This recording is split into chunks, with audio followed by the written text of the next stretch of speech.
சோமாலிய கடற்கரைக்கு அருகில் 17 மாலுமிகளுடன் பயணித்துக் கொண்டிருந்த எண்ணெய் கப்பல் ஒன்றை கடற்கொள்ளையர்கள் கடத்தியுள்ளதாக தகவல்கள் வெளியாகியுள்ளது. ஹானட் 25 என பெயரிடப்பட்ட இந்த கப்பல் கடந்த புதன்கிழமை இரவு கடற்கரையிலிருந்து சுமார் 30 கடல் மைல் தொலைவில் இருந்தபோது 6 ஆயுததாரிகளால் முற்றுகையிடப்பட்டு கைப்பற்றப்பட்டுள்ளதாக தெரியவந்துள்ளது.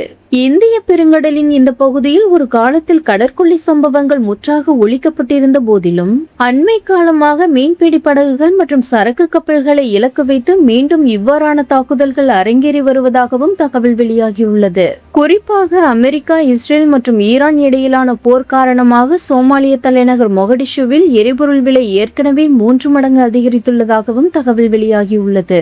இந்த நிலையில் மொகடிஷுவை நோக்கி 18,500 பீப்பாய்கள் எண்ணெயுடன் பயணித்த இந்த கப்பல் கடத்தப்பட்டிருப்பது அந்த நகரில் மேலும் பதற்றத்தை ஏற்படுத்தியுள்ளது.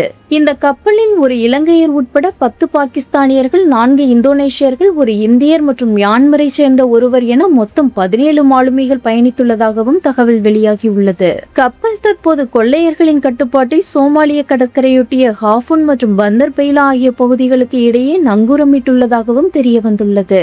கப்பல் பயணப்பாதை தரவுகளின்படி பிப்ரவரி 20ஆம் தேதி சோமாலிலாந்தின் பெர்பெரா துறைமுகத்தில் இருந்து புறப்பட்ட இந்த கப்பல் போர் தொடங்கிய காலத்தில் ஐக்கிய அரபு அமீரக கடற்கரைக்கு அருகில் இருந்துள்ளது. பின்னர் ஹார்முஸ் நீரிணையை ஒட்டிய பகுதிகளில் வட்டமடித்துவிட்டு ஏப்ரல் 2ஆம் தேதி மொகடிஷுவை நோக்கி திரும்பிய நிலையில் இவ்வாறு கைப்பற்றப்பட்டுள்ளமை என்பது குறிப்பிடத்தக்கது.